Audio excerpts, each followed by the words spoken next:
Welcome to healthy ಬೇಕ್ and cook. ಇಲ್ಲಿ ನಾನೊಂದು ಸೂಪರ್ ಆಗಿರುವಂಥ ಚಪಾತಿ ರೋಲ್ ಹೇಗೆ ಮಾಡೋದು ಅಂತ ನಿಮಗೆ ತೋರಿಸ್ತೀನಿ. ಮಕ್ಕಳೆಲ್ಲ ಮನೇಲಿದ್ದಾಗ ಪ್ಲೇನ್ ಚಪಾತಿ ತಿಂದೇ ಇದ್ದಾಗ ಈ ಥರ ಮಾಡಿ ಕೊಡ್ಬೋದು. ನೀವು ಇದನ್ನು ಹೇಗೆ ಮಾಡೋದು ಅಂತ ನೋಡಿ. ಹಾಗೆ ಚಪಾತಿ ಹಿಟ್ಟು ಮಾಡೋದು ಎಲ್ಲರಿಗೂ ಗೊತ್ತಿರುತ್ತೆ. ಒಂದು ಕಪ್ಪು 2 ಕಪ್ಪು ಆಗೋಷ್ಟು ಗೋಧಿ ಹಿಟ್ಟು, ಸ್ವಲ್ಪ ಉಪ್ಪು ಹಾಕಿ ಅದಕ್ಕೆ ನೀರು ಹಾಕ್ಕೊಂಡು ಚೆನ್ನಾಗಿ ಕಲಿಸ್ಕೊಳ್ಳಿ. ಕೈಗೆ ಅಂಟ್ತಾ ಇದೆ ಅಂದರೆ ಒಂದು ಸ್ವಲ್ಪ ಎಣ್ಣೆನೂ ಹಾಕ್ಕೊಳ್ಳಿ. ಸೊ ಇವಾಗ ಚಪಾತಿ ಹಿಟ್ಟನ್ನ ಚೆನ್ನಾಗಿ ಕಲಿಸ್ಕೊಂಡು ಒಂದು 10 ನಿಮಿಷ ಎಣ್ಣೆ ಎಲ್ಲ ಹಾಕಿಬಿಟ್ಟು ಅದನ್ನು ಮುಚ್ಚಿ ನಾವು ಸೈಡ್ಗೆ ಇಟ್ಕೊಳ್ಳೋಣ. ಅದರ ಮೊದಲು ಮೀನ್ಮೇಲೆ ಚಟ್ನಿ ಪ್ರಿಪೇರ್ ಮಾಡ್ಕೊಳ್ಳೋಣ. ಒಂದು ಮಿಕ್ಸರ್ ಜಾರಿಗೆ ನಾವು ಕೊತ್ತಂಬರಿ ಸೊಪ್ಪು ಹಾಕ್ಕೊಳ್ಳೋಣ. ಹಾಗೆ 1-2 ಸ್ಪೂನ್ ಆಗೋಷ್ಟು ಕೊಬ್ಬರಿ, ಹಾಗೆ ಒಂದು ಹಸಿಮೆಣಸಿನ್ಕಾಯಿ, ಹಾಗೆ ಒಂದು ಸಣ್ಣ ತುಂಡು ಶುಂಠಿ, ಹಾಗೆ ಒಂದು ಸ್ವಲ್ಪ ಉಪ್ಪು ಹಾಕ್ಕೊಂಡಿದ್ದೀನಿ. ಅದನ್ನ ಡ್ರೈ ರುಬ್ಬಿ ಆಮೇಲೆ ಒಂದು ಸ್ವಲ್ಪ ನೀರು ಹಾಕಿ ರುಬ್ಬಿ ಒಂದು ಬಾಣಲೆಗೆ ಎಣ್ಣೆ ಹಾಗೆ ಹಸಿರು ಬಟಾಣಿ, ಈರುಳ್ಳಿ ಹಾಕ್ಕೊಂಡು ಅದಕ್ಕೊಂದು ಸ್ವಲ್ಪ ಉಪ್ಪನ್ನು ಹಾಕ್ಕೊಂಡು ಒಂದು ಸ್ವಲ್ಪ ಬಾಡಿಸ್ಕೊಳ್ಳೋಣ. ಉಪ್ಪು ಹಾಕಿ ಒಂದು ಸ್ವಲ್ಪ ಅಂದರೆ ಈರುಳ್ಳಿ ಮಷಿ ಅಂತ ಅನ್ನಿಸ್ಬೇಕು, ತುಂಬ ಅಲ್ಲ, ಬ್ರೌನ್ ಕಲರ್ ಬರಬೇಕು ಅಂತ ಏನೂ ಇಲ್ಲ. ಸ್ವಲ್ಪ ಮಷಿ ಅನ್ನಿಸ್ಕೊಂಡಾಗ 1 ಕಪ್ ಆಗೋಷ್ಟು ಕ್ಯಾಬೇಜ್ ನಾನು ಹಾಕ್ಕೊಂಡಿದ್ದೀನಿ.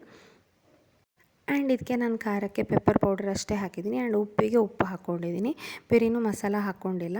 ಖಾರಕ್ಕೆ ಪೆಪ್ಪರ್ ಪೌಡರ್ 1 ಸ್ಪೂನು 2 ಸ್ಪೂನು ನಿಮ್ಗೆ ಎಷ್ಟು ಬೇಕೋ ಹಾಕ್ಕೊಳ್ಬೋದು. ಯಾವಾಗಲೂ ತುಂಬ ಮಸಾಲೆ ಆಗಿ ತಿನ್ನೋದಕ್ಕೆ ಅಷ್ಟೇ ಹಾಕ್ಕೊಂಡು ಬೇಯಿಸ್ಕೊಂಡಿದ್ದೀನಿ.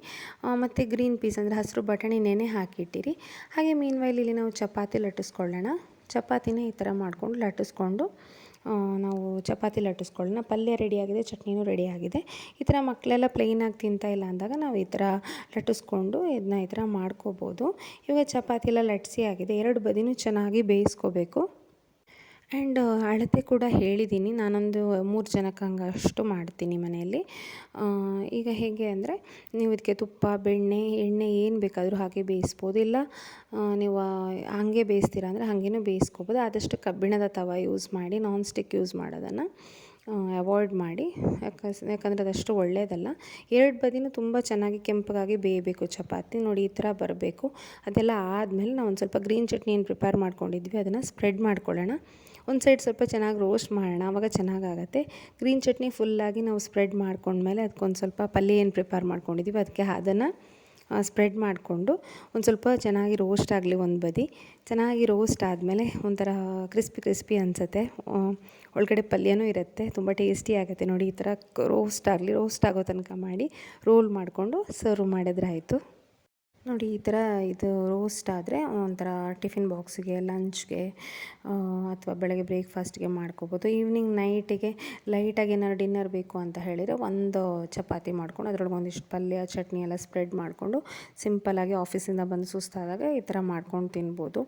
ಆ್ಯಂಡ್ ಟಿಫಿನ್ ಬಾಕ್ಸಿಗೆ ಕೊಡೋದು ಮಕ್ಕಳಿಗೆಲ್ಲ ಹಾಗೆ ಮಾಡಿಕೊಟ್ರೆ ಪ್ಲೇನ್ ಆದರೆ ತಿನ್ನಲ್ಲಲ್ವ. ಸೊ ಈ ಥರ ಚಟ್ನಿ ಎಲ್ಲ ಮಾಡ್ಕೊಂಡು ಕೊಟ್ಟರೆ ಸ್ವಲ್ಪ ಸರ್ವ್ ಮಾಡ್ಕೊಂಡು ತಿಂತಾರೆ. ಹಾಗಾಗಿ ಈ ಥರ ಮಾಡ್ಕೊಳ್ಬೋದು. ನಿಮಗೆ ಈ ರೆಸಿಪಿ ಹೇಗೆ ಅನ್ನಿಸ್ತು ಅಂತ ಹೇಳಿ. ನೋಡಿ ಸೇಮ್ ಪ್ರೊಸೀಜರ್ ರಿಪೀಟ್ ಮಾಡಿದ್ದೀನಿ.